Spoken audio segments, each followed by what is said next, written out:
Hello hi നമസ്കാരം. സഹകാരി PSCയുടെ പുതിയൊരു PYQ series സെഷനിലേക്ക് ഏവർക്കും സ്വാഗതം. ഇന്ന് നമ്മൾ നോക്കാൻ പോകുന്നത് 133/2024 ചോദിച്ചിട്ടുള്ള ഒരു ക്വസ്റ്റ്യൻ പേപ്പർ ആണ്. അപ്പോൾ നമ്മുടെ PSCയുടെ എക്സാം കലണ്ടർ ഒക്കെ വന്നിട്ടുണ്ടല്ലേ. LGSന്റെ prelims 10th level prelims July സെപ്റ്റംബറിൽ കാണാൻ ചാൻസ് ഉണ്ട്. അപ്പോൾ നിങ്ങളുടെ പഠനമൊക്കെ നല്ല തകർത്ത് നടക്കുവാണ് എന്ന് വിശ്വസിക്കുന്നു. അതുപോലെ തന്നെ മുന്നോട്ട് കൊണ്ടുപോവുക. PYQന്റെ ഇമ്പോർട്ടൻസ് എല്ലാവർക്കും അറിയാം. അപ്പോൾ നിങ്ങൾ ഈ ഒരു ക്ലാസ് കണ്ടിരിക്കുക, ഒരു ബുക്കും പേപ്പറും ഒക്കെ ആയിട്ട് റെഡി ആയിട്ടിരിക്കുക. ക്വസ്റ്റ്യൻ വായിക്കുമ്പോൾ തന്നെ ആൻസർ ചെയ്യാൻ പറ്റുന്നുണ്ടോ എന്ന് നോക്കുക കേട്ടോ. അപ്പൊ നമുക്ക് നേരെ ക്ലാസ്സിലോട്ട് കടന്നാലോ. നോക്കിക്കേ, ആദ്യത്തെ ചോദ്യം, ഫ്രഞ്ച് വിപ്ലവവുമായി ബന്ധപ്പെട്ട പ്രസ്താവനകളിൽ ശരിയായവ തിരഞ്ഞെടുക്കുക എന്നാണ് ചോദിക്കുന്നത്. ആദ്യത്തെ ചോദ്യം ഇതാണ്. ഫ്രഞ്ച് വിപ്ലവവുമായിട്ട് ബന്ധപ്പെട്ടിട്ടുള്ള ഒരു ക്വസ്റ്റ്യൻ ആണ്. നോക്കിക്കേ, സ്വാതന്ത്ര്യം, സമത്വം, സാഹോദര്യം എന്ന പ്രസ്താവന ഫ്രഞ്ച് വിപ്ലവവുമായിട്ട് ബന്ധപ്പെട്ടതാണോ? ആണ് അല്ലെ, ശരിയാണ്. രണ്ടാമത്തേത്, സമാധാനം, ഭൂമി, അപ്പം, ജനാധിപത്യം, ഇത് ഫ്രഞ്ച് വിപ്ലവവുമായിട്ട് ബന്ധപ്പെട്ടതാണോ? അല്ല അല്ലെ. അടുത്ത നോക്കിക്കേ, മൂന്നാമത്തെ സ്റ്റേറ്റ്മെന്റ്, എനിക്ക് ശേഷം പ്രളയം, ഇത് ഫ്രഞ്ച് വിപ്ലവവുമായിട്ട് ബന്ധപ്പെട്ടതാണോ? ആണ്. എനിക്ക് ശേഷം പ്രളയം എന്ന് പറഞ്ഞത് ആരാണടാ? ഏത് രാജാവാണ്? ഫ്രാൻസിലെ രാജാവായിരുന്ന ലൂയി 15 എനിക്ക് ശേഷം പ്രളയം എന്ന് പറഞ്ഞത് അല്ലെ. അപ്പൊ അങ്ങനെ നോക്കുമ്പോൾ 1ഉം 3ഉമാണ് ഇവിടെ ഫ്രഞ്ച് വിപ്ലവമായിട്ട് വരുന്ന ശരിയായ പ്രസ്താവനകൾ എന്ന് പറയുന്നത്. അത് ഉത്തരമായിട്ട് വരുന്നത് ഏതിലാണ്? ഓപ്ഷൻ എ ആണ്. അപ്പോൾ ഓപ്ഷൻ എ ആണ് ഇവിടെ ആൻസർ ആയിട്ട് വരുന്നത്. ക്ലിയർ അല്ലേ? അപ്പോൾ ഒരു ക്വസ്റ്റ്യൻ കൂടി ചോദിക്കാം. ഞാനാണ് രാഷ്ട്രം എന്ന് പറഞ്ഞത് ആരാണ്? ഞാനാണ് രാഷ്ട്രം എന്ന് പറഞ്ഞത് ഒന്ന് കമന്റ് ചെയ്തേ. യെസ്, ആരാണടാ? ലൂയിസ് 16 ഞാനാണ് രാഷ്ട്രം എന്ന് പറഞ്ഞ ഫ്രാൻസിലെ രാജാവ് എന്ന് പറയുന്നത്. അപ്പോൾ ഫ്രഞ്ച് വിപ്ലവവുമായിട്ട് ബന്ധപ്പെട്ട കാര്യമാണ് ചോദിച്ചിരിക്കുന്നത്. ഇതുപോലുള്ള ക്വസ്റ്റ്യൻസ് ഇനിയും വരാം, കാരണം ഇത് നമ്മുടെ SCERT പാഠഭാഗത്തിൽ നിന്ന് തന്നെ എടുത്തിട്ടുള്ള ഒരു പോർഷൻ ആണ്. ക്ലിയർ അല്ലേ? അടുത്ത ചോദ്യത്തിലോട്ട് പോവാം. രണ്ടാമത്തെ ചോദ്യം ഇങ്ങനെയാണ്. ഐക്യ കേരളം തമ്പുരാൻ എന്നറിയപ്പെടുന്നത് ആര്? ഐക്യ കേരളം തമ്പുരാൻ എന്നറിയപ്പെടുന്നത് ആരാണ്? മഹാരാജ കേരളവർമ്മയാണ് ഐക്യ കേരളം തമ്പുരാൻ എന്നറിയപ്പെടുന്നത് കേട്ടോ. അടുത്ത ചോദ്യത്തിലോട്ട് പോവാം. ചോദ്യം മൂന്നാമത്തേത് ഇങ്ങനെയാണ്. ഇന്ത്യയിലെ സാമൂഹ്യ പരിഷ്കർത്താവായിരുന്ന ദയാനന്ദ സരസ്വതിയെ കുറിച്ചുള്ള പ്രസ്താവനകളിൽ ശരിയല്ലാത്തവ തിരഞ്ഞെടുക്കാനാണ് പറഞ്ഞിരിക്കുന്നത്. ശരിയല്ലാത്തവ, നിങ്ങൾ അപ്പൊ ഇത് കൃത്യമായിട്ട് നോട്ട് ചെയ്യണം. ശരിയല്ലാത്തവ എന്നാണ് ചോദിച്ചിരിക്കുന്നത്, അതായത് തെറ്റായ പ്രസ്താവനയാണ് ഇവിടെ ചോദിച്ചിട്ടുള്ളത് കേട്ടോ. അപ്പൊ നോക്കിക്കേ, ആദ്യത്തെ സ്റ്റേറ്റ്മെന്റ് എന്താ? ആര്യ സമാജം സ്ഥാപിച്ചു. ദയാനന്ദ സരസ്വതിയെ കുറിച്ചാണ് ചോദിച്ചിരിക്കുന്നത്. ആര്യ സമാജം സ്ഥാപിച്ചു അല്ലെ, ദയാനന്ദ സരസ്വതിയാണ് ആര്യ സമാജം സ്ഥാപിച്ചത്. അത് ശരിയായിട്ടുള്ള പ്രസ്താവനയാണ്. അടുത്ത നോക്കിക്കേ, രണ്ടാമത്തെ പ്രസ്താവന, ബ്രഹ്മസമാജം സ്ഥാപിച്ചു. ബ്രഹ്മസമാജം സ്ഥാപിച്ചത് ദയാനന്ദ സരസ്വതി ആണോ? അല്ല, അത് തെറ്റാണ്. ആരാണടാ? രാജാറാം മോഹൻ റോയ് ആണ് ബ്രഹ്മസമാജം സ്ഥാപിച്ചത്. മൂന്നാമത്തെ പ്രസ്താവന, ശുദ്ധി പ്രസ്ഥാനം ആരംഭിച്ചു. ശുദ്ധി പ്രസ്ഥാനം ആരംഭിച്ചത് ദയാനന്ദ സരസ്വതി അല്ലേ? അതെ, അതും ശരിയായിട്ടുള്ള സ്റ്റേറ്റ്മെന്റ് ആണ്.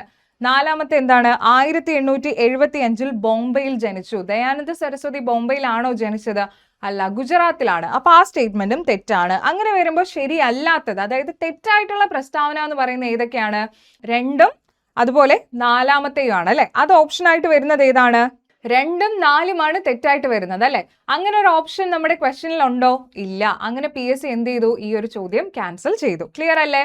അപ്പൊ നോക്കുക, നമ്മുടെ ദയാനന്ദ സരസ്വതിയെ കുറിച്ചാണ് ചോദിച്ചത്. ആര്യ സമാജം സ്ഥാപിച്ചത് ദയാനന്ദ സരസ്വതിയാണ്. ഏത് വർഷമാണ് ദയാനന്ദ സരസ്വതി ജനിച്ചത്? 1875 ഏപ്രിൽ 10 അല്ലെ. അതുപോലെ ശുദ്ധി പ്രസ്ഥാനം ആരംഭിച്ചതും ദയാനന്ദ സരസ്വതിയാണ്. ക്ലിയർ അല്ലേ? ഇനി അടുത്ത ചോദ്യത്തിലോട്ട് പോവാം. നാലാമത്തെ ചോദ്യം, മഹാത്മാഗാന്ധിയുമായി ബന്ധപ്പെട്ട സംഭവങ്ങളിൽ ശരിയായത് തിരഞ്ഞെടുക്കുക. ശരിയായതാണ് ചോദിച്ചിരിക്കുന്നത് കേട്ടോ. ശരിയായത് തിരഞ്ഞെടുക്കുക. ഏതൊക്കെയാണ്? നമുക്കൊന്ന് സ്റ്റേറ്റ്മെന്റ്സ് വായിച്ചു നോക്കാം. പ്രവർത്തിക്കുക അല്ലെങ്കിൽ മരിക്കുക, ക്വിറ്റ് ഇന്ത്യയുമായി ബന്ധപ്പെട്ടതാണ്. അത് ഗാന്ധിജിയുമായി ബന്ധപ്പെട്ട പ്രസ്താവനയല്ലേ? അതെ. അടുത്ത് നോക്കിക്കേ, ചമ്പാരൻ സത്യാഗ്രഹം ഗാന്ധിജിയുമായി ബന്ധപ്പെട്ടതാണല്ലേ. അതുപോലെ മൂന്നാമത്തെ എന്താണ്? സിവിൽ നിയമലംഘന പ്രസ്ഥാനം, അതും ഗാന്ധിജിയുമായിട്ട് ബന്ധപ്പെട്ടതാണ്.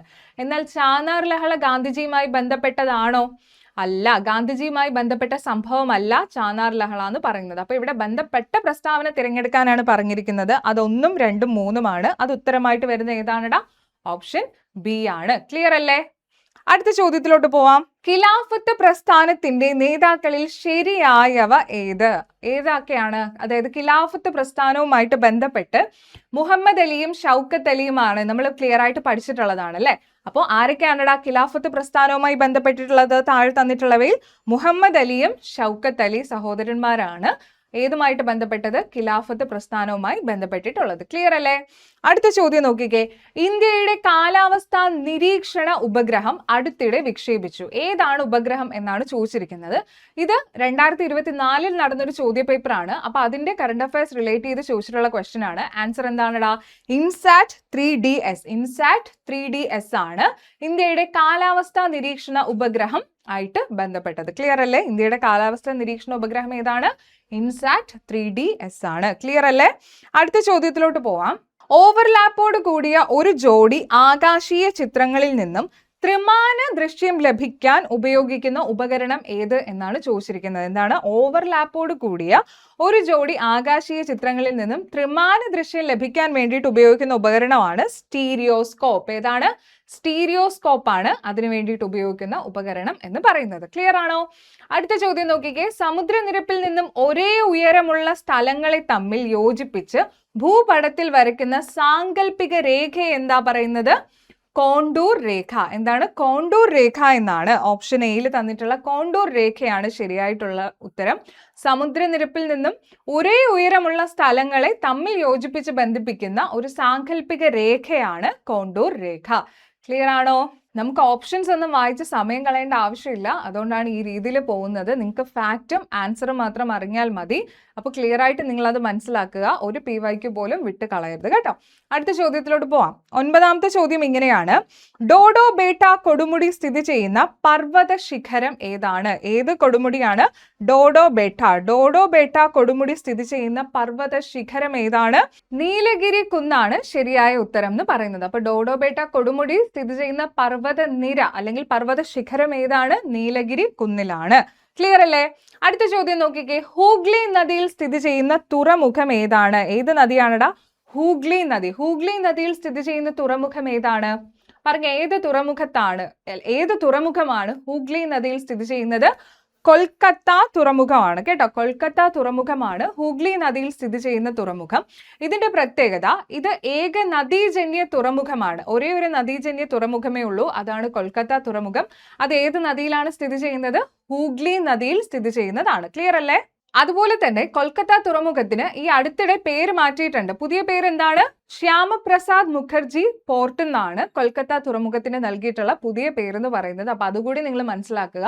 ഹൂഗ്ലി നദി എന്ന് പറയുന്നത് ഇന്ത്യയിലെ ഏക നദീജന്യ തുറമുഖമാണ് കൊൽക്കത്ത തുറമുഖം എന്ന് പറയുന്നത്. അതുപോലെ തന്നെ അത് ഏത് നദിയിലാണ് സ്ഥിതി ചെയ്യുന്നത്? ഹൂഗ്ലി നദിയിലാണ്.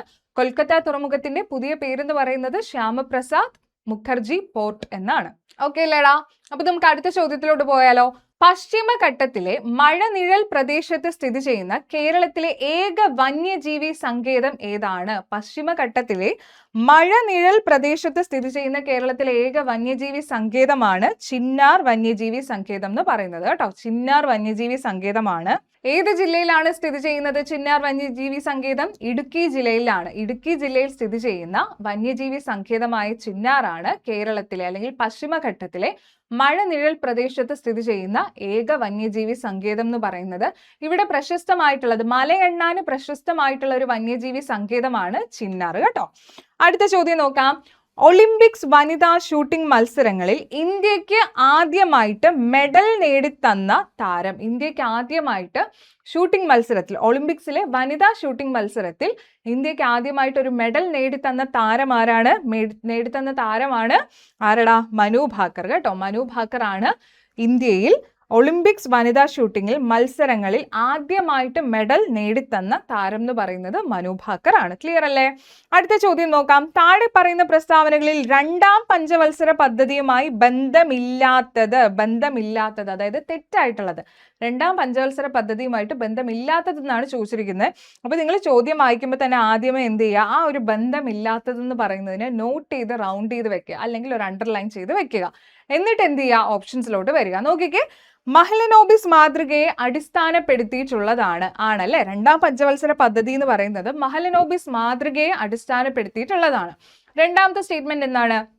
മനുഷ്യ വിഭവശേഷി വികസനമായിരുന്നു ലക്ഷ്യം. രണ്ടാം പഞ്ചവത്സര പദ്ധതിയുടെ ലക്ഷ്യം മനുഷ്യ വിഭവശേഷി വികസനമാണോ? അല്ല, അത് 8ാം പഞ്ചവത്സര പദ്ധതിയുടെ ലക്ഷ്യമാണ്. അപ്പൊ അത് തെറ്റാണ്. മൂന്നാമത്തെ പ്രസ്താവന എന്താണ്? വ്യവസായ വികസനത്തിൽ ശ്രദ്ധ കേന്ദ്രീകരിച്ചു. നമുക്കറിയാം ഇൻഡസ്ട്രിയൽ റവല്യൂഷൻ അല്ലെങ്കിൽ ഇൻഡസ്ട്രിയെ കൂടുതൽ ഫോക്കസ് ചെയ്യുന്നതാണ് 2ാം പഞ്ചവത്സര പദ്ധതി അല്ലെ. അപ്പൊ അത് ശരിയാണ്.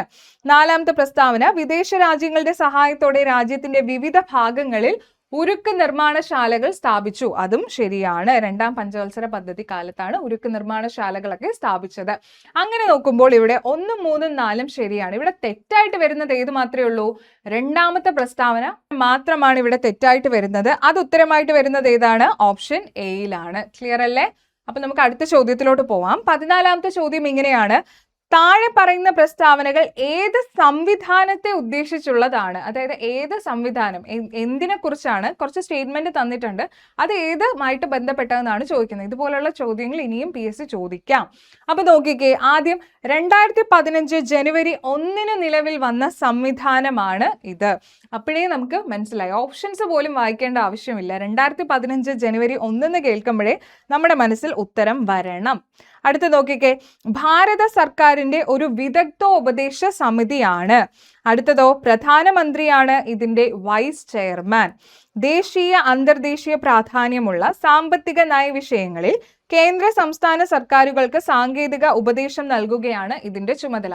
നമുക്കറിയാം ആദ്യത്തെ ഓപ്ഷൻ ആയിട്ടുള്ള 2015 ജനുവരി 1 നിലവിൽ വന്ന സംവിധാനമാണ്, ഉപദേശക സമിതിയാണ് എന്ന് കേൾക്കുമ്പോൾ തന്നെ ഉത്തരം നീതി ആയോഗ് ആണെന്ന് അറിയാം അല്ലെ. ഓപ്ഷൻ ബിയിൽ തന്നിട്ടുള്ള നീതി ആയോഗ് ആണ് ഉത്തരമായിട്ട് വരുന്നത്. പക്ഷെ ഈ ഒരു ചോദ്യത്തിന്റെ പ്രശ്നം എന്താണെന്ന് വെച്ചാൽ പ്രധാനമന്ത്രിയാണ് ഇതിന്റെ വൈസ് ചെയർമാൻ എന്നാണ് തന്നിരിക്കുന്നത്. വൈസ് ചെയർമാൻ ആണോ പ്രധാനമന്ത്രി? അല്ല, നീതി ആയോഗിന്റെ ചെയർമാൻ ആണ് പ്രധാനമന്ത്രി എന്ന് പറയുന്നത് അല്ലെ.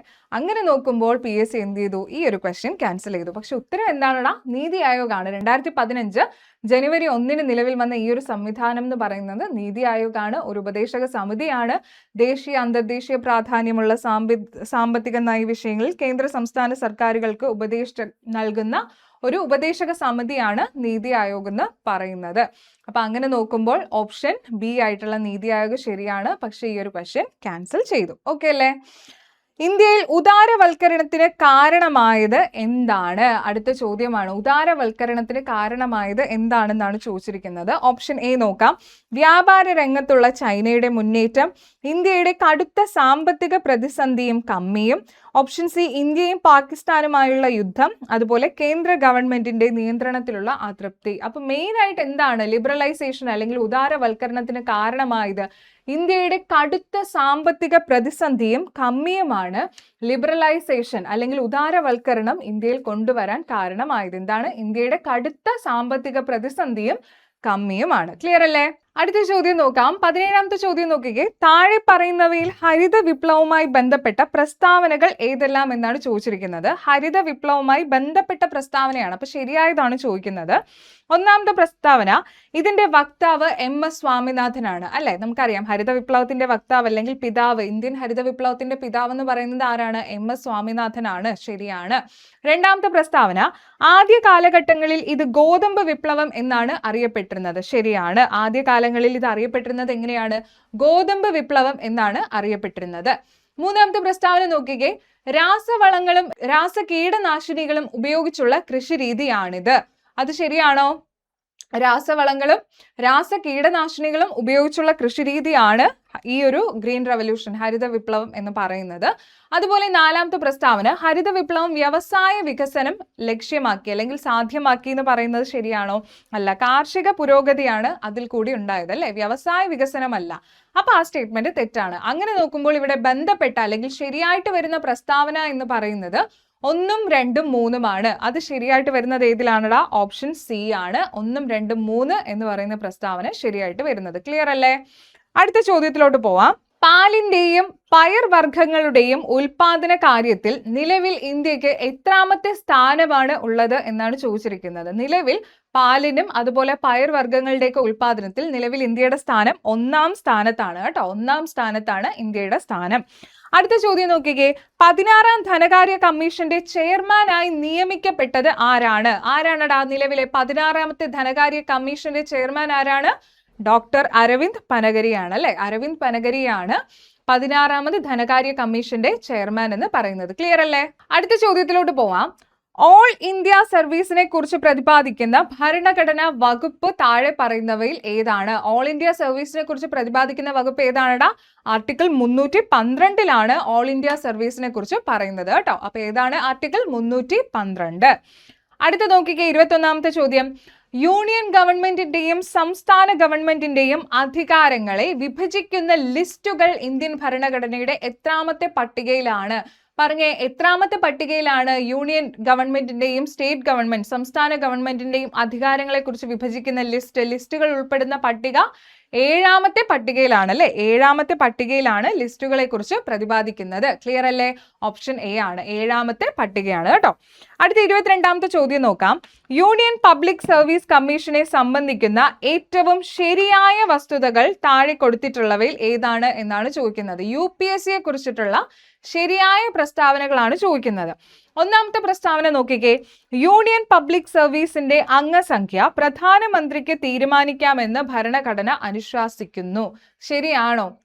അങ്ങനെ ഭരണഘടന അനുശാസിക്കുന്നുണ്ടോ? യൂണിയൻ പബ്ലിക് സർവീസിന്റെ അംഗസംഖ്യ പ്രധാനമന്ത്രിക്ക് തീരുമാനിക്കാമെന്ന് ഇല്ല അല്ലെ. അത് തെറ്റാണ്. അത് ആരിലാണ് നിക്ഷിപ്തമായിട്ടുള്ളത്? രാഷ്ട്രപതിയിലാണ്. 62 വയസ്സിൽ വിരമിക്കൽ പ്രായം. 62ാമത്തെ വയസ്സാണോ? അല്ല, 65ാമത്തെ വയസ്സാണ് വിരമിക്കൽ പ്രായം. അപ്പൊ അത് തെറ്റാണ്. മൂന്നാമത്തെ പ്രസ്താവന നോക്കിക്കേ. യൂണിയൻ പബ്ലിക് സർവീസ് അംഗങ്ങളെയും ചെയർമാനെയും രാഷ്ട്രപതി നിയമിക്കുന്നു. അതെ, ഇതൊരു ഭരണഘടനാ സ്ഥാപനമാണ്. അപ്പോൾ UPSCയിലെ അംഗങ്ങളെയും ചെയർമാനെയൊക്കെ നിയമിക്കുന്നത് ആരാണടാ? രാഷ്ട്രപതിയാണ്. അത് ശരിയായ പ്രസ്താവനയാണ് അല്ലെ. 4 നോക്കിക്കേ. യൂണിയൻ പബ്ലിക് സർവീസ് അംഗങ്ങളെ പുറത്താക്കാനുള്ള അധികാരം മന്ത്രിക്കുണ്ടെന്ന് ഭരണഘടന പറയുന്നു. അത് ശരിയാണോ? ഇല്ല, തെറ്റാണ്. അതും ആരിൽ നിക്ഷിപ്തമാണ്? രാഷ്ട്രപതിക്ക് മാത്രമേ നിയമിക്കാനും നീക്കം ചെയ്യാനുമുള്ള അധികാരം ഉള്ളൂ. അപ്പൊ ആ സ്റ്റേറ്റ്മെന്റും തെറ്റാണ്. അങ്ങനെ നോക്കുമ്പോൾ ഇവിടെ ശരിയായി വരുന്ന പ്രസ്താവന ഏത് മാത്രമാണ്? മൂന്നാമത്തേത് മാത്രമാണ്. അത് ഉത്തരത്തിൽ തന്നിട്ടുള്ളത് ഓപ്ഷൻ സിയിലാണ്. ക്ലിയർ അല്ലേ? അടുത്ത ചോദ്യത്തിലോട്ട് പോയാലോ. 23ാമത്തെ ചോദ്യം. ഇന്ത്യയുടെ ഫിനാൻസ് കമ്മീഷനെ കുറിച്ചുള്ള ഏറ്റവും ശരിയായ വസ്തുതകൾ താഴെ പറയുന്നതിൽ ഏതാണ്? ഏതിനെ കുറിച്ചാണ്? ഫിനാൻസ് കമ്മീഷനെ കുറിച്ചാണ് ചോദിച്ചിരിക്കുന്നത്. ശരിയായ വസ്തുതകളാണ് ഇവിടെ ചോദിച്ചിട്ടുള്ളത്. നമുക്ക് ഓരോന്നായിട്ട് വായിച്ചു നോക്കാം. 1951 രൂപം കൊണ്ട ആദ്യ ഫിനാൻസ് കമ്മീഷൻ ചെയർമാൻ ആരാണടാ? KC നിയോഗി ആണ്. ശരിയാണ്. 1951 രൂപം കൊണ്ട ആദ്യത്തെ ഫിനാൻസ് കമ്മീഷന്റെ ചെയർമാൻ KC നിയോഗിയാണ്. രണ്ടാമത്, ഫിനാൻസ് കമ്മീഷന്റെ നിർദ്ദേശങ്ങൾ ഉപദേശക സ്വഭാവമുള്ളതാണ്. അതും ശരിയാണ്. ഫിനാൻസ് കമ്മീഷന്റെ നിർദ്ദേശങ്ങൾ എന്ന് പറയുന്നത് ഒരു അഡ്വൈസറി നേച്ചർ ആണ് കേട്ടോ. അടുത്ത് നോക്കിക്കേ. അർദ്ധ ജുഡീഷ്യൽ സ്വഭാവമുള്ളതാണ് ഈ സമിതി. ഫിനാൻസ് കമ്മീഷന് ഒരു അർദ്ധ ജുഡീഷ്യൽ സ്വഭാവമാണുള്ളത്. അതും ശരിയാണ്. 4ാമത്തെ പ്രസ്താവനയിൽ തന്നിരിക്കുന്നത് അർദ്ധ ജുഡീഷ്യൽ സ്വഭാവം ഇല്ല എന്നാണ് തന്നിരിക്കുന്നത്. അത് തെറ്റാണ്. അങ്ങനെ നോക്കുമ്പോൾ ഇവിടെ ശരിയായ പ്രസ്താവന എന്ന് പറയുന്നത് 1, 2, 3 അത് ശരിയായിട്ട് വരുന്ന ഉത്തരം ഏതാണെടാ? ഓപ്ഷൻ ബി ആണ്. ഓപ്ഷൻ ബിയിലാണ് 1, 2, 3 ശരി എന്ന് തന്നിട്ടുള്ളത്. ക്ലിയർ അല്ലേ? ഇനി 24ാമത്തെ ചോദ്യത്തിലോട്ട് പോവാം. ദേശീയ പിന്നോക്ക വിഭാഗ കമ്മീഷനെ സംബന്ധിക്കുന്ന പ്രസ്താവനകളിൽ ശരിയായത് ഏതൊക്കെയാണ് എന്നാണ് ചോദിക്കുന്നത് കേട്ടോ. ഇന്ത്യയുടെ പിന്നോക്ക വിഭാഗ കമ്മീഷനെ കുറിച്ചാണ് ചോദിച്ചിട്ടുള്ളത്. 1993 രൂപീകൃതമായി.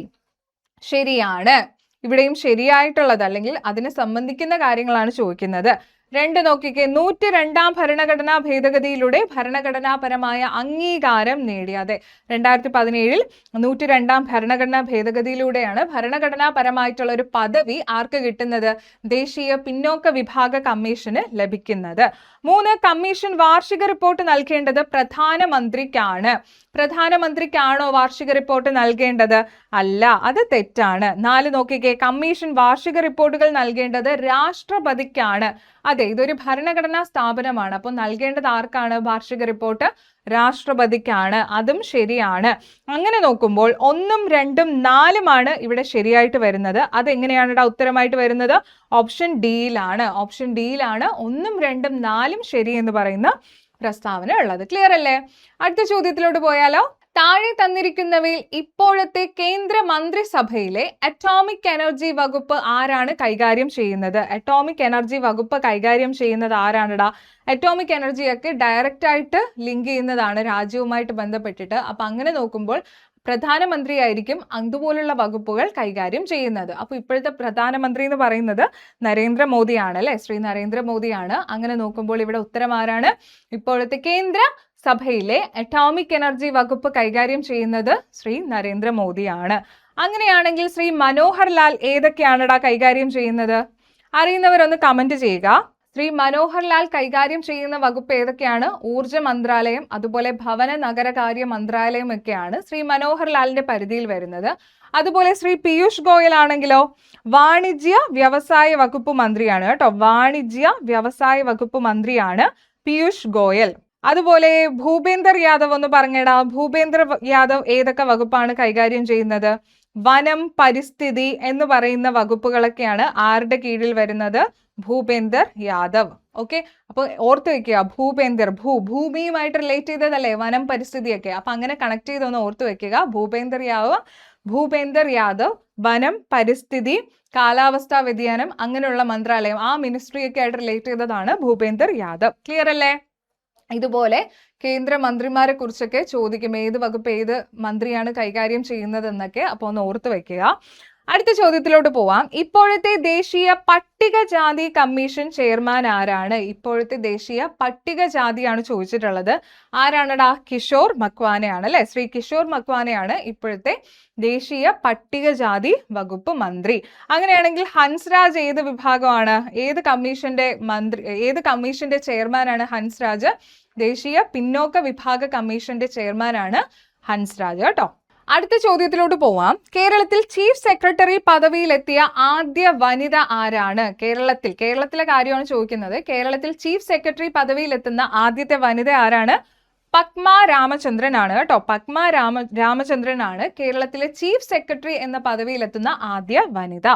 28ാമത്തെ ചോദ്യം. ഇന്ത്യൻ ഭരണഘടനയുടെ 309 അനുച്ഛേദ പ്രകാരം കേരള സിവിൽ സർവീസ് നിയമന വേതന ചട്ടങ്ങൾ നിർമ്മിക്കുവാനുള്ള അധികാരം ആർക്കാണ്? ചട്ടങ്ങളാണ്, റൂൾസ് ഫോർമുലേറ്റ് ചെയ്യാനുള്ള അധികാരം ആർക്കാണ്? അതും ഏതാണ്? കേരള സിവിൽ സർവീസിന്റെ. അപ്പൊ തന്നെ നിങ്ങൾക്ക് ചിന്തിക്കാം, ആരാണടാ? കേരള ഗവൺമെന്റ് ആണ് കേട്ടോ. കേരള ഗവൺമെന്റിനാണ് കേരള സിവിൽ സർവീസ് നിയമന വേതന ചട്ടങ്ങൾ രൂപീകരിക്കാനുള്ള അവകാശം അല്ലെങ്കിൽ അധികാരം ഉള്ളത്. ക്ലിയർ അല്ലേ? അടുത്ത ചോദ്യം നോക്കിക്കേ. ഭൂമിയുടെ വൃക്കകൾ എന്നറിയപ്പെടുന്നത് എന്തിനെയാണെടാ ഭൂമിയുടെ വൃക്കകൾ എന്നറിയപ്പെടുന്നത്? നമുക്കറിയാം, തണ്ണീർ തടങ്ങളാണ് അല്ലെ. നമ്മുടെ മനുഷ്യ ശരീരത്തിലെ മാലിന്യങ്ങളെല്ലാം ഫിൽട്ടർ ചെയ്ത് കളയുന്നത് ആരാണ്? വൃക്കകളാണ്. അതുപോലെ ഭൂമിയിലെ മാലിന്യങ്ങളും അതുപോലെ ജലമൊക്കെ പ്യൂരിഫൈ ചെയ്യാൻ വേണ്ടിയിട്ട് യൂസ് ചെയ്യുന്ന അല്ലെങ്കിൽ അതിന് ഒരു പ്രകൃതിദത്തമായിട്ടുള്ള ഒരു വൃക്കയായിട്ട് കണക്കാക്കപ്പെടുന്നത് ആരെയാണ്? നമ്മുടെ തണ്ണീർ തടങ്ങളാണ്. അപ്പൊ ഭൂമിയുടെ വൃക്കകൾ എന്നറിയപ്പെടുന്നത് ആരാണ്? തണ്ണീർ തടങ്ങളാണ്. ക്ലിയർ അല്ലേ? 30ാമത്തെ ചോദ്യത്തിലോട്ട് പോവാം. വിവാഹബന്ധം വേർപ്പെടുത്തിയ മുസ്ലിം വനിതകൾക്ക് ജീവനാംശം നൽകുന്നതുമായി ബന്ധപ്പെട്ട കേസ് താഴെ പറയുന്നവയിൽ ഏതാണ് എന്നാണ് ചോദിക്കുന്നത് കേട്ടോ. വിവാഹബന്ധം ഏർപ്പെടുത്തിയ മുസ്ലിം വനിതകൾക്ക് ജീവനാംശം നൽകുന്നതുമായി ബന്ധപ്പെട്ട കേസ് ഷബാനു കേസാണ് കേട്ടോ. ഷബാനു കേസാണ് വിവാഹബന്ധം വേർപ്പെടുത്തിയ മുസ്ലിം വനിതകൾക്ക് ജീവനാംശം നൽകുന്നതുമായിട്ട് ബന്ധപ്പെട്ടിട്ടുള്ള കേസ് എന്ന് പറയുന്നത്. ക്ലിയർ അല്ലേ? അങ്ങനെയാണെങ്കിൽ വിശാഖ കേസ് എന്താണ്? തൊഴിലിടങ്ങളിൽ ലൈംഗിക അതിക്രമണം തടയുന്നതുമായി ബന്ധപ്പെട്ട് നടന്നിട്ടുള്ള ഒരു കേസാണ് വിശാഖ കേസ്. അതുപോലെ ഷൈറ ബാനു കേസ് എന്താണെടാ? അറിയുന്നവർ കമന്റ് ചെയ്യുക. ഷൈറ ബാനു കേസ് എന്ന് പറയുന്നത് മുത്തലാഖ് ഭരണഘടനാ വിരുദ്ധമാണ് എന്ന് പറഞ്ഞിട്ടുള്ള അങ്ങനെ ഒരു വിധി പ്രഖ്യാപിച്ച ഒരു കേസാണ് ഷൈറ ബാനു കേസ് എന്ന് പറയുന്നത്. ക്ലിയർ അല്ലേ? അടുത്ത ചോദ്യം നോക്കാം. 31. സംസ്ഥാന ദുരന്ത നിവാരണ അതോറിറ്റിയുമായി ബന്ധപ്പെട്ട ശരിയായ പ്രസ്താവന കണ്ടെത്താനാണ് ഇവിടെ ചോദിച്ചിട്ടുള്ളത്. ശരിയായത് ഒന്നാമത്തെ നോക്കിക്കേ. ദേശീയ ദുരന്ത നിവാരണ നയം അനുസരിച്ച് സംസ്ഥാനത്ത് രൂപീകൃതമായ ഏജൻസിയാണ് സംസ്ഥാന ദുരന്ത നിവാരണ അതോറിറ്റി. ശരിയാണ്. രണ്ടാമത്തെ പ്രസ്താവന, സംസ്ഥാന ദുരന്ത നിവാരണ നയം ഇത് രൂപീകരിക്കുന്നുണ്ട്. സംസ്ഥാന ദുരന്ത നിവാരണ നയം രൂപീകരിക്കുന്ന എന്താണ്? സംസ്ഥാന ദുരന്ത നിവാരണ അതോറിറ്റിയാണ്. ശരിയാണ്. മൂന്നാമത്തെ പ്രസ്താവന, പ്രകൃതി ദുരന്ത സാധ്യതയുള്ള മേഖലകൾ നിർണയിക്കുന്നു. അതും ശരിയാണ്. അതുപോലെ നാലാമത്തെ എന്താണ്? വിവിധ വകുപ്പുകളെ ഉൾപ്പെടുത്തി ദുരന്ത നിവാരണ പദ്ധതികൾ ആസൂത്രണം ചെയ്യുന്നതും ആരാണ്? സംസ്ഥാന ദുരന്ത നിവാരണ അതോറിറ്റി ആണ്. അപ്പൊ 4 പ്രസ്താവനയും ശരിയാണ്. ഉത്തരം അപ്പൊ ഏതാണടാ? ഓപ്ഷൻ ഡി, എല്ലാ പ്രസ്താവനകളും ശരിയാണ്. ക്ലിയർ അല്ലേ? അടുത്ത ചോദ്യത്തിലോട്ട് പോവാം. 32ാമത്തെ ചോദ്യം, സമൂഹത്തിൽ വിവിധ തരം പ്രശ്നങ്ങൾ നേരിടുന്ന സ്ത്രീകൾക്ക് സ്വന്തം താമസ സ്ഥലത്തു നിന്ന് തന്നെ ഓൺലൈനായി കൗൺസിലിംഗ്, നിയമസഹായം എന്നിവ നൽകുക എന്ന ലക്ഷ്യത്തോടെ സംസ്ഥാന സർക്കാർ ആവിഷ്കരിച്ചിട്ടുള്ള പദ്ധതി താഴെ പറയുന്നവയിൽ ഏതാണ്? ഏത് പദ്ധതിയാണെടാ? കാതോർത്ത് പദ്ധതി എന്നാണ്. കാതോർത്ത്, അതായത് വീട്ടിലിരുന്നു കൊണ്ട് തന്നെ നമ്മുടെ പ്രശ്നങ്ങൾ കേൾക്കാൻ വേണ്ടിയിട്ട് എന്തുണ്ട്? കാതോർക്കാനായിട്ട് ഒരാളുണ്ട് എന്ന് ഓർക്കുക. അപ്പൊ സമൂഹത്തിൽ വിവിധ തരം പ്രശ്നങ്ങൾ നേരിടുന്ന സ്ത്രീകൾക്ക് സ്വന്തം താമസ സ്ഥലത്ത് നിന്ന് തന്നെ ഓൺലൈനായിട്ട് കൗൺസിലിംഗ് എടുക്കാനും നിയമം സഹായമൊക്കെ ലഭിക്കാൻ വേണ്ടിയിട്ടുള്ള ഒരു പദ്ധതിയാണ്, സംസ്ഥാന സർക്കാർ ആവിഷ്കരിച്ചിട്ടുള്ള ഒരു പദ്ധതിയാണ് കാതോർത്ത്. ക്ലിയർ അല്ലേ? മംഗല്യ പദ്ധതി എന്താണ്? മംഗല്യ പദ്ധതി വിധവ പുനർ വിവാഹത്തിന് വേണ്ടിയിട്ടുള്ള സാമ്പത്തിക സഹായം നൽകുന്ന ഒരു പദ്ധതിയാണ് മംഗല്യ പദ്ധതി എന്ന് പറയുന്നത്. അംഗനശ്രീ എന്ന് പറയുന്നതോ micro finance, micro loan, micro credit ഒക്കെ നൽകുന്നതിന് വേണ്ടിയിട്ടുള്ള ഒരു പദ്ധതിയാണ് ഏത്? അംഗനശ്രീ പദ്ധതി എന്ന് പറയുന്നത്. ക്ലിയർ അല്ലേ? അടുത്ത ചോദ്യം നോക്കിക്കേ. കേരള സംസ്ഥാന വനിതാ കമ്മീഷൻ അധ്യക്ഷ താഴെ പറയുന്നവയിൽ ആരാണ്? ആരാണ് കേരള സംസ്ഥാന വനിതാ കമ്മീഷന്റെ ഇപ്പോഴത്തെ അധ്യക്ഷ എന്ന് പറയുന്നത്? പി സതീദേവി ആണ്. കേരള സംസ്ഥാന വനിതാ കമ്മീഷൻ അധ്യക്ഷ പി സതീദേവി. ക്ലിയർ അല്ലേ? അടുത്ത ചോദ്യം നോക്കിക്കേ. മനുഷ്യ മസ്തിഷ്കത്തിന്റെ വിവിധ ഭാഗങ്ങളും അവയുടെ ധർമ്മവും തന്നിരിക്കുന്നു. ഇവയിൽ ശരിയല്ലാത്ത പ്രസ്താവനകൾ ആണ് ചോദിക്കുന്നത്. ശരിയല്ലാത്തതാണ് കേട്ടോ ചോദിക്കുന്നത്. അപ്പൊ നോക്കിക്കേ, ആദ്യത്തേത് സെറിബെല്ലം ശരീരത്തിന്റെ തുലന നില പരിപാലിക്കുന്നു. തുലന നില പരിപാലിക്കുന്നത് സെറിബെല്ലം അല്ലേ? അതെ, ശരിയാണ്. ഇവിടെ ശരിയല്ലാത്തത്, തെറ്റായതാണ് ചോദിക്കുന്നത് കേട്ടോ. രണ്ടാമത്തെ സ്റ്റേറ്റ്മെന്റ് നോക്കിക്കേ. സെറിബ്രം ചിന്ത, ബുദ്ധി, ഓർമ്മ എന്നിവയുടെ കേന്ദ്രമാണ് ഏതെന്ന് പറയുന്നത്? സെറിബ്രം എന്ന് പറയുന്നത്. അതും ശരിയാണ്. മൂന്നാമത്തെ സ്റ്റേറ്റ്മെന്റ് നോക്കുക. മെഡുല്ല ഒബ്ലോങ്കട്ട ആന്തര സമസ്ഥിതി പരിപാലനത്തിന് പ്രധാന പങ്ക് വഹിക്കുന്നു. മെഡുല്ല ഒബ്ലോങ്കട്ട ആണോ ആന്തര സമസ്ഥിതി പരിപാലനത്തിന് പ്രധാന പങ്ക് വഹിക്കുന്നത്? അല്ല. അത് ആരാണ്? ഹോമിയോസ്റ്റാസിസ്. അതിന് ആരാണ്? ഹൈപ്പോതലാമസ് ആണ്. അങ്ങനെ നോക്കുമ്പോൾ മൂന്നാമത്തെ പ്രസ്താവന തെറ്റാണ് അല്ലെ? മൂന്നാമത്തെ പ്രസ്താവന തെറ്റാണ്. മൂന്നാമത്തെ സ്റ്റേറ്റ്മെന്റ് അപ്പോൾ തെറ്റാണ്. നാലാമത്തെ സ്റ്റേറ്റ്മെന്റ് നോക്കിക്കേ. ഹൈപ്പോതലാമസ് ഹൃദയസ്പന്ദനം അതുപോലെ ശ്വാസോച്ഛ്വാസം എന്നീ പ്രവർത്തനങ്ങളെ നിയന്ത്രിക്കുന്ന ആരാണടാ? മെഡുല്ല ഒബ്ലോങ്കട്ടയാണ്. അപ്പൊ ആ സ്റ്റേറ്റ്മെന്റും തെറ്റാണ്. അങ്ങനെ നോക്കുമ്പോൾ ഇവിടെ 3ഉം 4ഉം ആണ് തെറ്റായിട്ടുള്ള പ്രസ്താവന എന്ന് പറയുന്നത്. അത് ഉത്തരമായിട്ട് വരുന്നത് ഏതിലാണ്? ഓപ്ഷൻ ബി ആണ്. ഓപ്ഷൻ ബി ആണ് അപ്പോൾ ഇവിടെ ശരിയായ ഉത്തരം എന്ന് പറയുന്നത്. 35ാമത്തെ ചോദ്യം നോക്കിക്കേ. ജീവകങ്ങളും അവയുടെ അപര്യാപ്ത രോഗങ്ങളും തന്നിരിക്കുന്നു. ഇവയിൽ ശരിയായ ജോഡികൾ ഏതെല്ലാം എന്നാണ് ചോദിച്ചിരിക്കുന്നത്. ജീവകം എ നിശാന്തത അല്ലെ? നിശാന്തതയുമായി ബന്ധപ്പെട്ടതാണ് ജീവകം എ എന്ന് പറയുന്നത്. ശരിയാണ്. അതുപോലെ നോക്കിക്കേ. B1 അനീമിയ എന്ന് തന്നിട്ടുണ്ട്. വൈറ്റമിൻ B1 അനീമിയ ആണോ? അല്ല. തയാമിൻ ആണ് വൈറ്റമിൻ B1 എന്ന് പറയുന്നത്. തയാമിന്റെ കുറവ് കൊണ്ട് അല്ലെങ്കിൽ അപര്യാപ്തത കൊണ്ടുണ്ടാവുന്ന രോഗം എന്താണെടാ? ബെറിബെറി ആണ് അല്ലെ? ബെറിബെറി ആണ് ഉണ്ടാവുന്നത്. ബെറിബെറി. അപ്പൊ ആ ഉത്തരം തെറ്റാണ്. ആ ജോഡി തെറ്റാണ്. അതുപോലെ നോക്കിക്കേ. B9 തിരിച്ചു തന്നിട്ടുണ്ട് അല്ലെ? വൈറ്റമിൻ B9 എന്ന് പറയുന്നത് ഫോളിക് ആസിഡ് ആണ്. അതിന്റെ അപര്യാപ്തത കൊണ്ടുണ്ടാവുന്ന എന്താണെടാ? അനീമിയയാണ്. അപ്പോ B9ന്റെ അപര്യാപ്തത കൊണ്ടുണ്ടാവുന്നത് അനീമിയയാണ്. ഇവിടെ പക്ഷേ ബെറിബെറി എന്നാണ് തന്നിരിക്കുന്നത്. അപ്പൊ അതും തെറ്റാണ്. 4 വൈറ്റമിൻ ഡി റിക്കറ്റ്സ് അല്ലെ? വൈറ്റമിൻ ഡിയുടെ ഡെഫിഷ്യൻസി ഉണ്ട് അല്ലെങ്കിൽ അപര്യാപ്തത കൊണ്ടുണ്ടാവുന്നതാണ് റിക്കറ്റ്സ്. അത് ശരിയാണ്. അങ്ങനെ നോക്കുമ്പോൾ ഇവിടെ 1ഉം 4ഉമായിട്ട് ശരിയായിട്ട് വരുന്നത് അത് ഉത്തരം ഏതാണ്ടാ? ഓപ്ഷൻ സിയിലാണ്. ക്ലിയർ അല്ലേ? അടുത്ത ചോദ്യം നോക്കാം. ഹാൻഡ് ഫുഡ് മൗത്ത് ഡിസീസിന് കാരണമായ രോഗാണു ഏതാണ്? ഏതാണ് ഹാൻഡ് ഫുഡ് മൗത്ത് ഡിസീസിന് രോഗം വരുത്തുന്ന രോഗകാരി എന്ന് പറയുന്നത്? വൈറസ് ആണ്. വൈറസ് ഏതാണെടാ? രണ്ടാമത്തെ പ്രസ്താവനയിലാണ് വൈറസ് തന്നിട്ടുള്ളത്. അത് ഉത്തരമായിട്ട് തന്നിട്ടുള്ളത് ഓപ്ഷൻ ബിയിലാണ്. അപ്പൊ 36ന്റെ ഉത്തരം എന്താണ്? ഓപ്ഷൻ ബി ആണ്. ക്ലിയർ അല്ലേ? 37ാമത്തെ ചോദ്യം നോക്കാം. പുകവലി മൂലം ശ്വാസകോശത്തിനെ ബാധിക്കുന്ന ആരോഗ്യ പ്രശ്നങ്ങളിൽ ഉൾപ്പെടാത്തതേത് എന്നാണ് ചോദിക്കുന്നത്. പുകവലി മൂലം ഉണ്ടാവുന്നത്, അതായത് ശ്വാസകോശത്തെ ബാധിക്കുന്ന രോഗമാണ് ശ്വാസകോശ ക്യാൻസർ. ശരിയാണ് അല്ലെ? അതുപോലെ നോക്കിക്കേ. ബ്രോങ്കൈറ്റിസ് അതും ശരിയാണ്. ശ്വാസകോശത്തെ ബാധിക്കുന്നതാണ് പുകവലി കാരണം. അതുപോലെ എംഫിസീമ അതും എന്താണ്? പുകവലി മൂലം ശ്വാസകോശത്തെ ബാധിക്കുന്ന ഒരു രോഗമാണ്. എന്നാൽ ഉയർന്ന രക്തസമ്മർദ്ദം പുകവലിയും ശ്വാസകോശവുമായി ബന്ധമുണ്ടോ? ഇല്ല. അപ്പോൾ ഉൾപ്പെടാത്തത് ഏതാണടാ? ഉയർന്ന രക്തസമ്മർദ്ദമാണ്. അത് ഉത്തരമായിട്ട് വരുന്നത് ഏതിലാണ്? ഓപ്ഷൻ ഡിയിലാണ്. 4 മാത്രം. ക്ലിയർ അല്ലേ? ക്ലിയർ ആവുന്നുണ്ടെന്ന് വിശ്വസിക്കുന്നു. അടുത്ത ചോദ്യത്തിലോട്ട് പോവാം.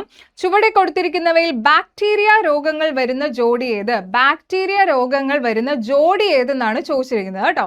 നോക്കിക്കേ, ആദ്യത്തെ പ്രസ്താവനയിൽ എലിപ്പനിയും ഡിഫ്തീരിയയും വരുന്നുണ്ട്. ഇത് രണ്ടും ബാക്ടീരിയ രോഗങ്ങളല്ലേ? ആണ്, രണ്ടും ബാക്ടീരിയ രോഗങ്ങളാണ്. ബാക്കി അടുത്ത നോക്കാം. രണ്ടാമത്തെ നോക്കിക്കേ, ക്ഷയം, എയ്ഡ്സ്. അത് നോക്കിക്കേ, ബാക്ടീരിയ രോഗമാണോ? ഒന്ന് ബാക്ടീരിയ ആണ്, എന്നാൽ മറ്റൊന്ന് എന്താണെടാ? വൈറസ് ആണ് അല്ലെ? ബാക്ടീരിയയും വൈറസുമാണ്.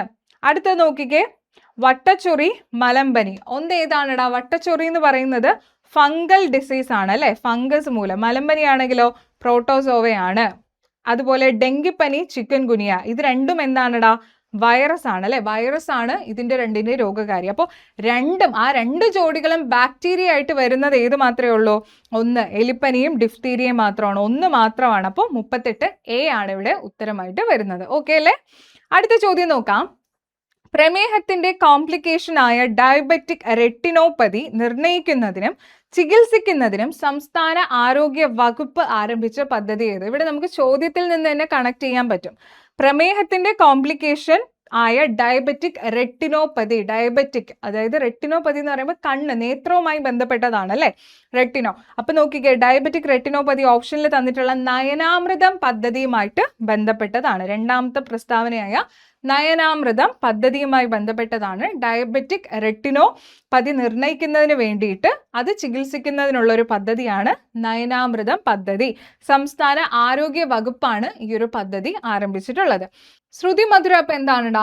സാമ്പത്തികമായിട്ട് പിന്നോക്കം നിൽക്കുന്ന 70 വയസ്സിന് മുകളിലുള്ള വയോജനങ്ങൾക്ക് സൗജന്യമായിട്ട് ശ്രവണ സഹായം നൽകുന്നതിന് വേണ്ടിയിട്ടുള്ള ഒരു പദ്ധതിയാണ് ഇത് ശ്രുതി മധുരം എന്ന് പറയുന്നത് കേട്ടോ. അതായത് ഹിയറിംഗ് എയ്ഡ് ഇല്ലേ, അത് നൽകുന്നതിന് വേണ്ടിയിട്ട് 70 വയസ്സിന് മുകളിലുള്ള സൗജന്യമായിട്ട് നൽകാൻ വേണ്ടിയിട്ട് വയോജനങ്ങൾക്ക് സാമ്പത്തികമായിട്ട് പിന്നോക്കം നിൽക്കുന്നവർക്ക് വേണ്ടിയിട്ടുള്ളതാണ്. ക്ലിയർ അല്ലേ? അടുത്ത ചോദ്യം നോക്കിക്കേ. താഴെ പറയുന്ന പ്രസ്താവനകൾ പരിശോധിക്കുക. ശബ്ദത്തിന്റെ ഘോഷം മനുഷ്യന്റെ കാതുകളുടെ സംവേദനക്ഷമതയെ ആശ്രയിച്ചിരിക്കുന്നു. ശരിയാണ്. 2 നോക്കിക്കേ, ശബ്ദത്തിന്റെ തീവ്രത മനുഷ്യന്റെ കാതുകളുടെ സംവേദനക്ഷമതയെ ആശ്രയിക്കുന്നില്ല. അതും ശരിയാണ്. ഇവിടെ നമുക്ക് ശരിയായ പ്രസ്താവനയാണ് കണ്ടുപിടിക്കാൻ പറഞ്ഞിട്ടുള്ളത്. 3ാമത്തെ പ്രസ്താവന നോക്കിക്കേ, ശബ്ദത്തിന്റെ ഘോഷം ഒരു ഭൗതിക അളവായി അളക്കാൻ സാധിക്കുന്നതാണ്. അത് തെറ്റാണ്. 4ാമത്തെ പ്രസ്താവന എന്താ? ശബ്ദത്തിന്റെ തീവ്രത ഒരു ഭൗതിക അളവായി അളക്കാൻ കഴിയില്ല. അതും തെറ്റാണ്.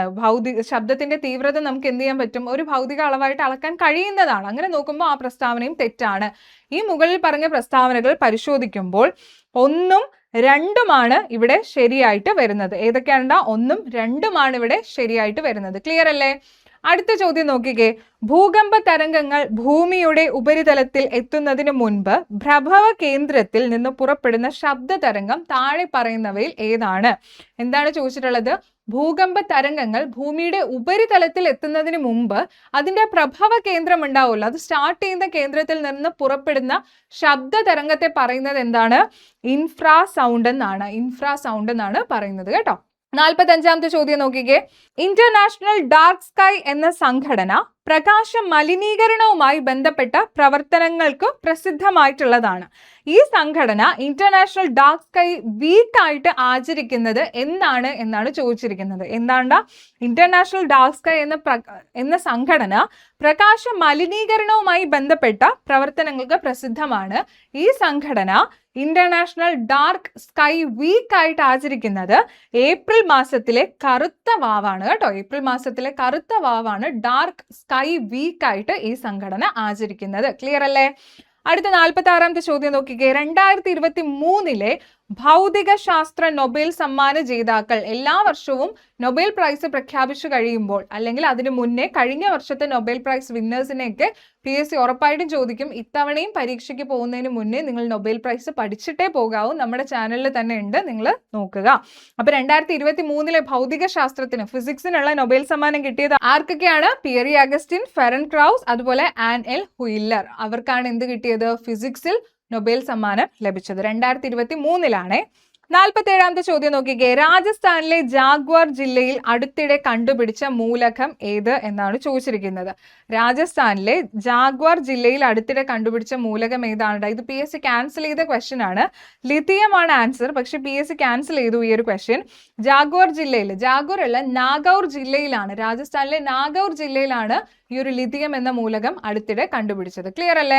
അടുത്ത ചോദ്യം നോക്കാം. ഇതും PSC ക്യാൻസൽ ചെയ്ത ക്വസ്റ്റ്യൻ ആണ്. കാർബൺ ഡയോക്സൈഡ് ഏത് രാസവസ്തുവിൽ നിന്നാണ് പരിണമിക്കുന്നത് എന്നാണ് ചോദിച്ചിരിക്കുന്നത്. ഇതും PSC ക്യാൻസൽ ചെയ്ത ഒരു ക്വസ്റ്റ്യൻ ആണ്. അടുത്ത ചോദ്യത്തിലോട്ട് പോവാം. രക്തത്തിന്റെ pH അല്പം ക്ഷാര സ്വഭാവമുള്ളതാണ്, അതിന്റെ pH തിരിച്ചറിയുക എന്നാണ് പറഞ്ഞിരിക്കുന്നത്. pH മൂല്യം ഏതിന്റെയാണടാ? രക്തത്തിന് അല്പം ക്ഷാര സ്വഭാവമുണ്ട്, പക്ഷെ അതിന്റെ pH വാല്യൂ എന്ന് പറയുന്നത് എത്രയാണടാ? 7.4 ആണ്. രക്തത്തിന്റെ pH വാല്യൂ എന്ന് പറയുന്നത് 7.4 ആണ്. ക്ലിയർ അല്ലേ? അടുത്ത ചോദ്യം നോക്കിക്കേ. താഴെ തന്നിരിക്കുന്നവയിൽ രാസമാറ്റം ഏതിൽ സംഭവിക്കുന്നു? രാസമാറ്റം എന്ന് പറഞ്ഞാൽ എന്താണ്? കെമിക്കൽ ചേഞ്ച് ആണ് അല്ലെ? എന്താണ് ഫിസിക്കൽ ചേഞ്ചും കെമിക്കൽ ചേഞ്ചും തമ്മിലുള്ള വ്യത്യാസം എന്ന് പറയുന്നത്? ഫിസിക്കൽ ചേഞ്ച് എന്ന് പറയുമ്പോൾ എന്താണ്? അതിനെ നമുക്ക് തിരിച്ച് ആ ഒരു രൂപത്തിൽ തന്നെ കൊണ്ടുവരാൻ പറ്റും. മാറ്റം സംഭവിച്ചാലും വീണ്ടും തിരിച്ച് എന്ത് ചെയ്യാൻ കഴിയും? അതിനെ ആദ്യത്തെ രൂപത്തിൽ തന്നെ മാറ്റാൻ കഴിയും. എന്നാൽ കെമിക്കൽ ചേഞ്ച് എന്ന് പറയുമ്പോൾ എന്താണ്? അതിനെ തിരിച്ച് ആ ഒരു പഴയ രൂപത്തിലോട്ട് കൊണ്ടുവരാനായിട്ട് കഴിയാത്തതാണ് കെമിക്കൽ ചേഞ്ച് എന്ന് പറയുന്നത്. അപ്പൊ ഇവിടെ നോക്കിക്കേ, രാസമാറ്റം സംഭവിക്കുന്നതാണ്, കെമിക്കൽ ചേഞ്ച് ആണ് ചോദിച്ചിരിക്കുന്നത്. ഐസ് ഉരുകുന്നത്, ഐസ് എന്താണ്? സോളിഡ് ആയിട്ടിരിക്കുന്നതാണ്, അത് ഉരുകി വെള്ളമാകുന്നു. അതിനെ നമുക്ക് വീണ്ടും എന്ത് ചെയ്യാൻ പറ്റും? ഐസ് ആക്കി മാറ്റാം അല്ലെ? അത് ഫിസിക്കൽ ചേഞ്ച് ആണ്. അതല്ല, രാസമാറ്റം അവിടെ സംഭവിക്കുന്നില്ല. അടുത്തത് മെഴുക് ഉരുകുന്നത്. മെഴുകും എന്താണ്? ഉരുകി ലിക്വിഡ് ഫോമിലോട്ട് ആവുന്നുണ്ട്, അതിനെ നമുക്ക് എന്ത് ചെയ്യാം? പഴയ രൂപത്തിലോട്ട് കൊണ്ടുവരാം. അതപ്പോൾ രാസമാറ്റത്തിന് ഉദാഹരണമായിട്ട് പറയാൻ കഴിയോ? ഇല്ല. ഇരുമ്പ് തുരുമ്പിക്കുന്നത് അല്ലെ? ഇരുമ്പ് എന്താണ്? നമ്മുടെ ഓക്സിജനും അതുപോലെ മോയ്സ്ചർ കണ്ടന്റും ആയിട്ടൊക്കെ കമ്പൈൻ ചെയ്തിട്ട് അവിടെ എന്ത് സംഭവിക്കുന്നു? അത് തുരുമ്പായിട്ട് മാറുന്നു. ആ തുരുമ്പായി മാറിക്കഴിഞ്ഞതിനെ വീണ്ടും നമുക്ക് പഴയ രൂപത്തിലോട്ട് ഇരുമ്പായിട്ട് കൊണ്ടുവരാൻ പറ്റുമോ? ഇല്ല. അവിടെ എന്താണ് സംഭവിച്ചിട്ടുള്ളത്? കെമിക്കൽ ചേഞ്ച് ആണ് സംഭവിച്ചത്. അപ്പൊ അത് ഏതിന് ഉദാഹരണമാണ്? രാസമാറ്റത്തിന് ഉദാഹരണമാണ്. ഇനി മുട്ട തിളയ്ക്കുന്നത് അല്ലെ? നമ്മൾ മുട്ട ബോയിൽ ചെയ്യാൻ വേണ്ടിയിട്ട് ഇടുമ്പോൾ അതെന്താണ്? ആ ഒരു മുട്ടയുടെ അതിൻ്റെ അകത്തുള്ള ആ ഒരു ലിക്വിഡ് ഫോം മാറി അത് പിന്നീട് ഒരു സോളിഡ് ആയിട്ട് മാറുന്നുണ്ട്, മുട്ടയായിട്ട് തന്നെ മാറുന്നുണ്ട്. അപ്പൊ അങ്ങനെ വരുന്ന സമയത്ത് അതിനെ നമുക്ക് വീണ്ടും പഴയ രൂപത്തിലാക്കാൻ പറ്റുമോ? ഇല്ല. അപ്പൊ അതും എന്താണ്? അവിടെയും എന്ത് സംഭവിച്ചു? രാസമാറ്റം സംഭവിച്ചു. അതും ഏതിന് ഉദാഹരണമാണ്? രാസമാറ്റത്തിന് ഉദാഹരണമാണ്. അങ്ങനെ നോക്കുമ്പോൾ 3ഉം 4ഉമാണ് ഇവിടെ രാസമാറ്റത്തിന് ഉദാഹരണമായിട്ട് വരുന്നത്. അത് ഏതൊക്കെയാണ്ടാ? ഓപ്ഷൻ ഡിയിലാണ് വരുന്നത്. ക്ലിയർ അല്ലേ? അടുത്ത ചോദ്യം നോക്കിയേ. ഹരിത രീതിയിൽ വസ്ത്രങ്ങൾ അലക്കുന്നതിന് ഉപയോഗിക്കുന്ന പദാർത്ഥമാണ് ഹൈഡ്രജൻ പെറോക്സൈഡ്. ഹരിത രീതിയിൽ വസ്ത്രങ്ങൾ അലക്കുന്നതിന് ഉപയോഗിക്കുന്ന പദാർത്ഥമാണ് ഹൈഡ്രജൻ പെറോക്സൈഡ് എന്ന് പറയുന്നത്. 52ാമത്തെ ചോദ്യം. താഴെ തന്നിരിക്കുന്നവയിൽ നാടൻ കലാരൂപം അല്ലാത്തതേത് എന്നാണ് PSC ചോദിച്ചിട്ടുള്ളത്. ഇതും PSC ക്യാൻസൽ ചെയ്തൊരു ക്വസ്റ്റ്യൻ ആണ് കേട്ടോ. 53ാമത്തെ ചോദ്യം. ഒളിമ്പിക്സിൽ വ്യക്തിഗത സ്വർണം നേടിയ ആദ്യ ഇന്ത്യക്കാരൻ അഭിനവ് ബിദ്രയാണ് ആദ്യത്തെ ഇന്ത്യക്കാരൻ ഒളിമ്പിക്സിൽ വ്യക്തിഗത സ്വർണം നേടിയത്. അടുത്ത നോക്കിക്കേ. നന്ദനാർ എന്ന തൂലികാനാമത്തിൽ അറിയപ്പെടുന്ന സാഹിത്യകാരൻ ആരാണ്? നന്ദനാർ എന്ന തൂലികാനാമത്തിൽ അറിയപ്പെടുന്ന സാഹിത്യകാരൻ PC ഗോപാലനാണ്. PC ഗോപാലനാണ് നന്ദനാർ എന്ന തൂലികാനാമത്തിൽ അറിയപ്പെടുന്നത്. അടുത്ത 55ാമത്തെ ചോദ്യം നോക്കിക്കേ. തന്നതില്ല പരനുള്ളു കാട്ടുവാനൊന്നുമേ നരനുപായം ഈശ്വരൻ ഇന്നു ഭാഷ ഇതാ പൂർണ്ണമിങ്ങഹോ വന്നുപോം പിഴയും അർത്ഥശങ്കയാൽ. ഈ വരികളുടെ കർത്താവ്, കൃതി എന്നിവ സംബന്ധിച്ച് താഴെ പറയുന്നവയിൽ നിന്നും ശരി ഉത്തരം തിരഞ്ഞെടുക്കുക. ഇതിന്റെ കർത്താവ് ആരാണടാ? കുമാരൻ ആശാനാണ്. കൃതി ഏതാണ്? നളിനി എന്ന കൃതിയിലെ ഒരു വരികളാണ്. നളിനി എന്ന കൃതിയിലെ വരികളാണ് ഇവിടെ തന്നിട്ടുള്ളത്. ക്ലിയർ അല്ലേ? അപ്പൊ കുമാരൻ ആശാൻ, നളിനി. അടുത്ത ചോദ്യം നോക്കിക്കേ. കേരള സംസ്ഥാന ചലച്ചിത്ര അക്കാദമി സ്ഥാപിതമായ വർഷം ഏതാണ്? ഏത് വർഷമാണ് കേരള സംസ്ഥാന ചലച്ചിത്ര അക്കാദമി സ്ഥാപിതമായത്? 1998 കേരള സംസ്ഥാന ചലച്ചിത്ര അക്കാദമി സ്ഥാപിതമായത്. ഇന്ത്യയിലെ ആദ്യത്തെ വനിതാ ആനപ്പാപ്പാൻ ആരാണ്? കറണ്ട് അഫയേഴ്സ് റിലേറ്റഡ് ആണ്. ആരാണടാ ഇന്ത്യയിലെ തന്നെ ആദ്യത്തെ വനിതാ പാപ്പാൻ? പാർവതി ബറുവയാണ് കേട്ടോ. പാർവതി ബറുവയാണ് ഇന്ത്യയിലെ ആദ്യത്തെ വനിതാ ആനപ്പാപ്പാൻ. അടുത്ത 58ാമത്തെ ചോദ്യം. 2024 നടന്ന ലോക്സഭാ തിരഞ്ഞെടുപ്പിൽ വിജയിച്ചതിനെ തുടർന്ന് മന്ത്രിസ്ഥാനം രാജിവെച്ച കേരളത്തിലെ ഏക മന്ത്രി ആരാണ്? 2024 ലോക്സഭാ തിരഞ്ഞെടുപ്പിൽ അദ്ദേഹത്തിന് വിജയമുണ്ടായി. അതിനെ തുടർന്ന് മന്ത്രിസ്ഥാനം രാജിവെച്ച കേരളത്തിലെ ഏക മന്ത്രി K. രാധാകൃഷ്ണനാണ് കേട്ടോ. K. രാധാകൃഷ്ണനാണ്. 59ാമത്തെ ചോദ്യം നോക്കിക്കേ. വിവര സാങ്കേതിക നിയമത്തിലെ വകുപ്പ് 66A ബന്ധപ്പെട്ടിരിക്കുന്ന വിഷയം ഏതാണ്? 66A എന്ന് പറയുന്ന സെക്ഷൻ ഏതുമായി ബന്ധപ്പെട്ടിരിക്കുന്നു? ആശയവിനിമയ സേവനങ്ങളിലൂടെ അപമാനകരമായ സന്ദേശങ്ങൾ അയക്കൽ. ഇതാണ് 66A ബന്ധപ്പെട്ടിരിക്കുന്നത്. 60ാമത്തെ ചോദ്യം, ഇന്ത്യ ഗവൺമെന്റിന്റെ ഉടമസ്ഥതയിലുള്ള ക്ലൗഡ് സർവീസ് ഏതാണ്? ഇന്ത്യ ഗവൺമെന്റിന്റെ ഉടമസ്ഥതയിലുള്ള ക്ലൗഡ് സർവീസ്? NIC ആണ് കേട്ടോ, NIC ആണ്. 61ാമത്തെ ചോദ്യം നോക്കിക്കേ. IoT എന്നത് എന്താണെടാ? ഇന്റർനെറ്റ് ഓഫ് തിങ്സ് ആണ് കേട്ടോ, ഇന്റർനെറ്റ് ഓഫ് തിങ്സ് ആണ് IoT എന്ന് പറയുന്നത്, ഇന്റർനെറ്റ് ഓഫ് തിങ്സ്. ക്ലിയർ അല്ലേ? അടുത്ത ചോദ്യം നോക്കിക്കേ. കൂട്ടത്തിൽ ഒറ്റപ്പെട്ടത് ഏത് എന്നാണ് ചോദിക്കുന്നത്. ഇത് ഇച്ചിരി കൺഫ്യൂസിംഗ് ആണ്. ഒറാക്കിൾ എന്ന് പറയുന്നത് ഡേറ്റാബേസ് സിസ്റ്റം ആണ് അല്ലേ? അതുപോലെ MS Accessഉം ഡേറ്റാബേസിന് വേണ്ടിയിട്ട് ഉപയോഗിക്കുന്ന ഒരു ആപ്ലിക്കേഷൻ ആണ്. MS Excel ഒരു സ്പ്രെഡ്ഷീറ്റ് സോഫ്റ്റ്വെയർ ആണ്. അതുപോലെ എന്താണ്? MySQL എന്ന് പറയുന്നതും ഡേറ്റാബേസിന് വേണ്ടിയിട്ട് നമ്മൾ യൂസ് ചെയ്യുന്ന ഒരു സോഫ്റ്റ്വെയർ ആണ്. പക്ഷെ ഇവിടെ PSC ഉത്തരമായിട്ട് തന്നിട്ടുള്ളത് ഓപ്ഷൻ A ആണ്, ഒറാക്കിൾ ആണ് PSCയുടെ ഉത്തരം. 63ാമത്തെ ചോദ്യം നോക്കിക്കേ. ലോകത്തിലെ ഏറ്റവും വലിയ കമ്പ്യൂട്ടർ നെറ്റ്വർക്ക് ഏതാണ് ലോകത്തിലെ ഏറ്റവും വലിയ കമ്പ്യൂട്ടർ നെറ്റ്വർക്ക്? WAN ആണ് അല്ലേ? വൈഡ് ഏരിയ നെറ്റ്വർക്ക് ആണ് ലോകത്തിലെ ഏറ്റവും വലിയ കമ്പ്യൂട്ടർ നെറ്റ്വർക്ക് എന്ന് അറിയപ്പെടുന്നത്. 64ാമത്തെ ചോദ്യം നോക്കാം. ഇതിലേതാണ് ഒരു ഭരണഘടനാ സ്ഥാപനം എന്നാണ് ചോദിച്ചിരിക്കുന്നത്. ദേശീയ മനുഷ്യാവകാശ കമ്മീഷൻ ഭരണഘടനാ സ്ഥാപനമാണോ? അല്ല. ഓപ്ഷൻ ബി, ദേശീയ പട്ടികജാതി കമ്മീഷൻ ഭരണഘടനാ സ്ഥാപനമാണോ? ആണ് അല്ലേ? അടുത്തത് നോക്കാം. ദേശീയ വനിതാ കമ്മീഷൻ ഭരണഘടനാ സ്ഥാപനമാണോ? അല്ല. അതുപോലെ ദേശീയ ന്യൂനപക്ഷ കമ്മീഷനും ഭരണഘടനാ സ്ഥാപനമല്ല. അങ്ങനെ നോക്കുമ്പോൾ ഇവിടെ ഉത്തരമായിട്ട് വരുന്ന ഏതാണെടാ? ദേശീയ പട്ടികജാതി കമ്മീഷൻ ആണ്. ക്ലിയർ അല്ലേ?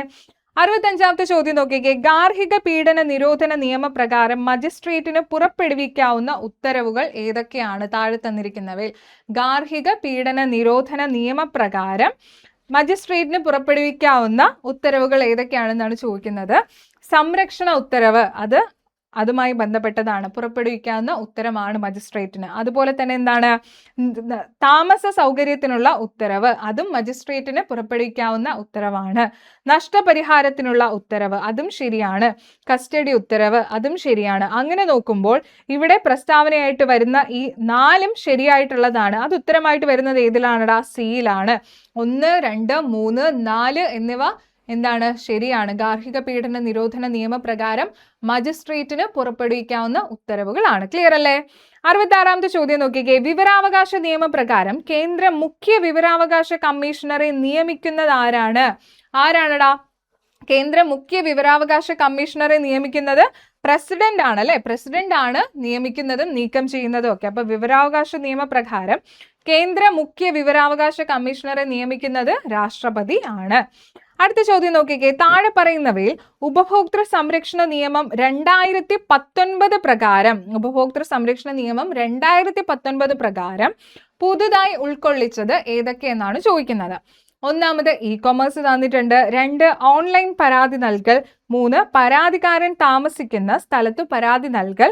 മധ്യസ്ഥതയിലൂടെ തർക്കം പരിഹരിക്കാം. ഈ 4 കാര്യങ്ങളും 2019 ഉപഭോക്തൃ നിയമ സംരക്ഷണമായിട്ട് ബന്ധപ്പെട്ടതാണ് കേട്ടോ. ഉപഭോക്തൃ സംരക്ഷണ നിയമവുമായി ബന്ധപ്പെട്ടതാണ് ഇ-കൊമേഴ്സും അതുപോലെ ഓൺലൈൻ പരാതി നൽകൽ, പരാതിക്കാരൻ താമസിക്കുന്ന സ്ഥലത്ത് പരാതി നൽകൽ, അതുപോലെ മധ്യസ്ഥതയിലൂടെ തർക്കം പരിഹരിക്കാം. ഇതെല്ലാം ഇതുമായി ബന്ധപ്പെട്ടതാണ്. അത് ഉത്തരമായിട്ട് വരുന്നത് ഓപ്ഷൻ ഡിയിലാണ്. ക്ലിയർ അല്ലേ? അടുത്ത ചോദ്യം നോക്കിക്കേ. പോക്സോ നിയമപ്രകാരം ശരിയല്ലാത്ത പ്രസ്താവന ഏത് എന്നാണ് ചോദിക്കുന്നത്. കേസുമായി ബന്ധപ്പെട്ട കുട്ടിയുടെ വ്യക്തിത്വം വെളിപ്പെടുത്താൻ പാടില്ല. അത് പോക്സോമായി ബന്ധപ്പെട്ടതാണ് അല്ലെ? ഇവിടെ നമുക്ക് ചോദിച്ചിരിക്കുന്നത് ബന്ധമില്ലാത്ത അല്ലെങ്കിൽ ശരിയല്ലാത്തതാണ്. പക്ഷെ കുട്ടിയുടെ വ്യക്തിത്വം വെളിപ്പെടുത്താൻ പാടില്ല എന്നത് ശരിയാണ്. ബി, മൊഴി എടുക്കുന്നത് കുട്ടിയുടെ താമസ സ്ഥലത്ത് വെച്ചായിരിക്കണം. അതും ശരിയാണ്. ഓപ്ഷൻ സി നോക്കിക്കേ. പോലീസ് മൊഴി എടുക്കുമ്പോൾ യൂണിഫോമിലായിരിക്കണം. അത് തെറ്റാണ്. യൂണിഫോമിലാകാൻ പാടില്ല. കുട്ടിയുടെ മൊഴി എടുക്കുന്ന സമയത്ത് പോലീസ് യൂണിഫോമിലായിരിക്കാൻ പാടില്ല. ഓപ്ഷൻ ഡി നോക്കിക്കേ. ഒരു കാരണവശാലും കുട്ടിയെ രാത്രി തടങ്കലിൽ വെക്കാൻ പാടില്ല. അതും ശരിയാണ്. അപ്പൊ ഇവിടെ ശരിയല്ലാത്തതായിട്ട് വരുന്നത് ഓപ്ഷൻ സി മാത്രമാണ്. 69ാമത്തെ ചോദ്യം. കേരള സംസ്ഥാന മനുഷ്യാവകാശ കമ്മീഷൻ അധ്യക്ഷൻ ആരാണ്? ഇത് 2024 ചോദിച്ചിട്ടുള്ള ചോദ്യമാണ്. നിലവിൽ മനുഷ്യാവകാശ കമ്മീഷന്റെ അധ്യക്ഷൻ ആരാണ് കേരള സംസ്ഥാനം? അലക്സാണ്ടർ തോമസ് ആണ് കേട്ടോ. അലക്സാണ്ടർ തോമസ് ആണ് നിലവിലെ മനുഷ്യാവകാശ കമ്മീഷന്റെ ചെയർമാൻ എന്ന് പറയുന്നത്. ഈ ഒരു 4 ഓപ്ഷൻസിലും എന്തില്ല, ഉത്തരം തന്നിട്ടില്ല. ഇത് 2024 ചോദിച്ച ചോദ്യമാണ്. അടുത്ത ചോദ്യം നോക്കിക്കേ. ദേശീയ ന്യൂനപക്ഷ കമ്മീഷന്റെ അധ്യക്ഷൻ, മൈനോറിറ്റി കമ്മീഷന്റെ അധ്യക്ഷനാണ് ചോദിച്ചിരിക്കുന്നത്. ഇക്ബാൽ സിംഗ് ലാൽപുര ആയിരുന്നു, പക്ഷെ ഇപ്പോൾ നിലവിൽ അദ്ദേഹമല്ല. നിലവിൽ ആ ഒരു പൊസിഷൻ ഇപ്പോൾ വേക്കൻ്റ് ആണ്. ഇക്ബാൽ സിംഗ് ലാൽപുര വിരമിച്ചിട്ടുണ്ട്. അതിൽ പുതിയൊരു ആളെയൊന്നും കൊണ്ടുവന്നിട്ടില്ല. അപ്പോൾ നിലവിൽ അത് വേക്കൻ്റ് ആണ്. ഈ ഒരു ചോദ്യം ചോദിച്ച് ആ ഒരു ടൈമിൽ ആരായിരുന്നു? ഇക്ബാൽ സിംഗ് ലാൽപുര ആയിരുന്നു. ക്ലിയർ അല്ലേ? അപ്പോൾ ഈ ഒരു 70 ചോദ്യങ്ങൾ നിങ്ങൾക്ക് ക്ലിയർ ആയിട്ടുണ്ട് എന്ന് വിശ്വസിക്കുന്നു. പ്രീവിയസ് ഇയർ ക്വസ്റ്റ്യൻസ് ഉറപ്പായിട്ട് നിങ്ങൾ പഠിച്ച് തന്നെ പോകണം. അത് അത്രത്തോളം ഇമ്പോർട്ടൻ്റ് ആണ്. അതുകൊണ്ടാണ് ഈ ഒരു PYQs ഞങ്ങളിവിടെ എടുക്കുന്നതും ഇതുപോലെ ചോദ്യം ഉത്തരം എന്നുള്ള രീതിയിൽ ഡിസ്കസ് ചെയ്ത് പോകുന്നതും. അപ്പോൾ എല്ലാവർക്കും ഈ ഒരു സെഷൻ ഇഷ്ടപ്പെട്ടിട്ടുണ്ട് എന്ന് വിശ്വസിക്കുന്നു. ക്ലാസ് കണ്ടവർ ക്ലാസ് ലൈക്ക് ചെയ്യുക. എന്തെങ്കിലും സജഷൻസ് ഉണ്ടെങ്കിൽ കമൻറ്റ് ചെയ്യുക. ഇനിയും ഇതുപോലെ ഒരു സെഷനിൽ കാണുന്നത് വരേക്കും താങ്ക് യു.